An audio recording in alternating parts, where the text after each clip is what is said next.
I'm gonna tell about 2-3 stories. I'm gonna keep it real short. I remember my graduation, speaker got up there, went on forever, blah, blah, blah, blah, blah, blah, blah, blah, blah. So I'm gonna keep it short. Number 1, put God first. Put God first in everything you do. Everything that you think you see in me, everything that I've accomplished, everything that you think I have, and I have a few things, everything that I have is by the grace of God. Understand that. It's a gift.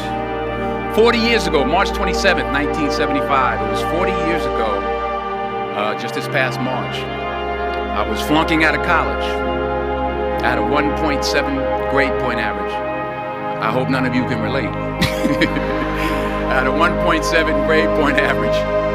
I was sitting in my mother's beauty shop. They still call it beauty shop now? What they call it now? Yeah, I was sitting in the beauty parlor. I was sitting in my mother's beauty parlor, and I'm looking in the mirror, and I see behind me this woman under the dryer. And every time she looked up, every time I looked up, she was looking at me. She was looking me in the eye. And I didn't know who she was, and I said, she said, somebody give me a pen. Give me a pencil. I have a prophecy. March 27, 1975. She said, boy, you are going to travel the world and speak to millions of people.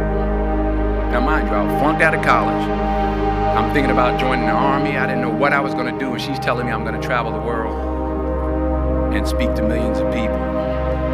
Well, I have traveled the world, and I have spoke to millions of people.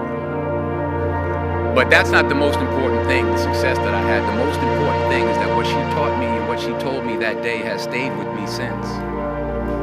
I've been protected. I've been directed. I've been corrected. I've kept God in my life, and it's kept me humble. I didn't always stick with him, but he always stuck with me. So stick with him in everything you do. If you think you want to do what you think I've done, then do what I've done and stick with God. Number 2, fail big. That's right. Fail big. Today is the beginning of the rest of your life, and it's going to be very frightening. It's a new world out there. It's a mean world out there, and you only live once. So do what you feel passionate about. Take chances professionally. Don't be afraid to fail. There's an old IQ test, was 9 dots, and you had to draw 5 lines with a pencil within these 9 dots without lifting the pencil. The only way to do it was to go outside the box.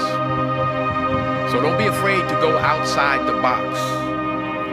Don't be afraid to think outside the box. Don't be afraid to fail big, to dream big. But remember, dreams without goals are just dreams, and they ultimately fuel disappointment. So have dreams, but have goals. Life goals, yearly goals, monthly goals, daily goals. I try to give myself a goal every day. Sometimes it's just to not curse somebody out. Simple goals, but have goals. And understand that to achieve these goals, you must apply discipline and consistency. In order to achieve your goals, you must apply discipline, which you've already done, and consistency every day, not just on Tuesday and miss a few days. You have to work at it every day. You have to plan every day. You've heard the saying, we don't plan to fail, we fail to plan. Hard work works. Working really hard is what successful people do. And in this text, tweet, twerk world that you've grown up in, remember, just because you're doing a lot more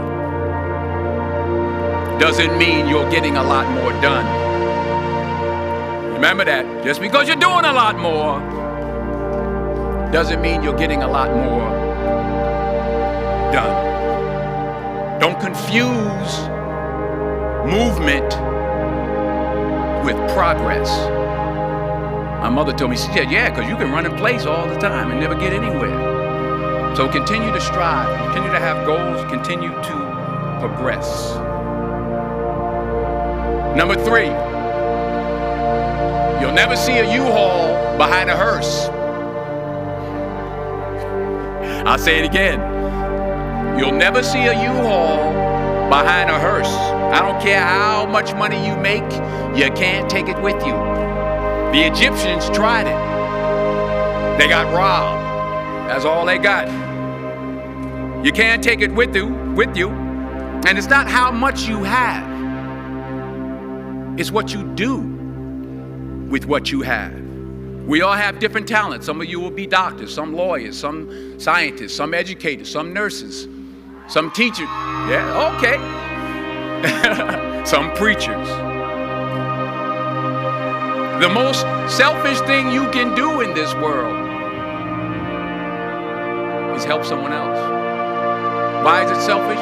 Because the gratification, the goodness that comes to you, the good feeling that I get from helping others, nothing's better than that. Well, one or two things, but nothing's better than that. Not jewelry, not big house I have, not the cars, but it's the joy. That's where the joy is, in helping others. That's where the success is, in helping others. Finally,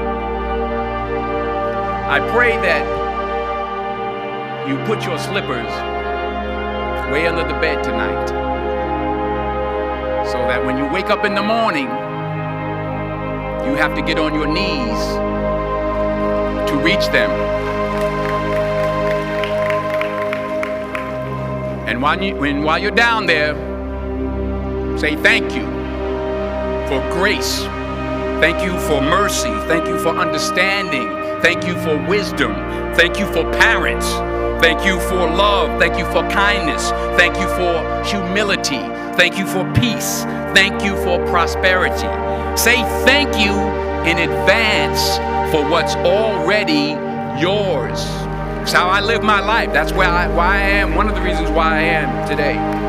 Say thank you in advance for what is already yours. True desire in the heart for anything good is God's proof to you, sent beforehand to indicate that it's yours already. I'll say it again.